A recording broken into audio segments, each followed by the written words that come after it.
আসসালামু আলাইকুম বন্ধুরা। আজকে আমি স্ট্রবেরি স্ট্রবেরির চারা নিয়ে দু একটি কথা বলবো। তা হলো আমরা অনেকেই শখের বশে স্ট্রবেরি লাগিয়ে থাকি। নার্সারি থেকে আমরা চারা কিনে নিয়ে আসি।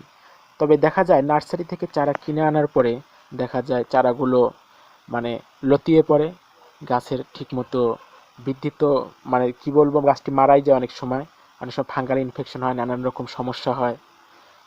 এর জন্য আমাদেরকে যা করতে হবে সেটা হলো নার্সারি থেকে কিনে নিয়ে আসার পরে একটা ছায়াযুক্ত স্থানে রাখতে হবে এবং চারিদিকে বেড়া দিয়ে রাখতে পারেন। যদি আপনারা বাইরে রাখেন, যদি বন্য পশু পাখির আক্রমণ হয়ে থাকে, অবশ্যই বড় গাছের নিচে ছায়াযুক্ত স্থানে রেখে দেবেন। উপরে যদি কোনো চাল কুমড়া বা কোনো কিছু গাছ থেকে থাকে তাহলে কোনো অসুবিধা নেই, যথেষ্ট ছায়া পড়বে। আর আপনারা আনার পর সাপ ফাঙ্গিসাইড অথবা ম্যানসার যেটাই পারেন না কেন, ছত্রাকনাশক স্প্রে করে দিবেন যাতে কোনো ফাঙ্গাল অ্যাটাক না করে। আর নার্সারি থেকে কিনে আনার পর কমপক্ষে 5 থেকে 6 দিন ঊর্ধ্বে 1 সপ্তাহ পর্যন্ত এভাবে রেখে দেবেন, কোনো রকম রোপণ করবেন না। কারণ রাস্তা পথে আনার সময় অনেক আঘাত লেগে থাকে, গাছ অনেকটা শক পেয়ে থাকে, যার কারণে আপনারা আবার রোপণ করবেন না। অন্ততপক্ষে কয়েকটা দিন আপনারা এইভাবেই রেখে দিবেন।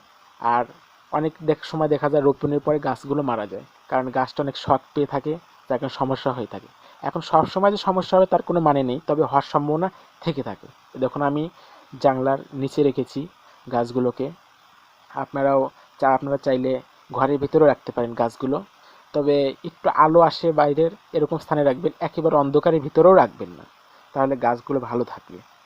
তো পরিচর্যা করলে গাছের তেমন ক্ষতি হয় না, তবে সঠিকভাবে সঠিক পরিচর্যা সব থেকে ভালো উপায়। আর গরমের সময় অবশ্যই চেষ্টা করবেন একটু ছায়াযুক্ত স্থানে রাখার।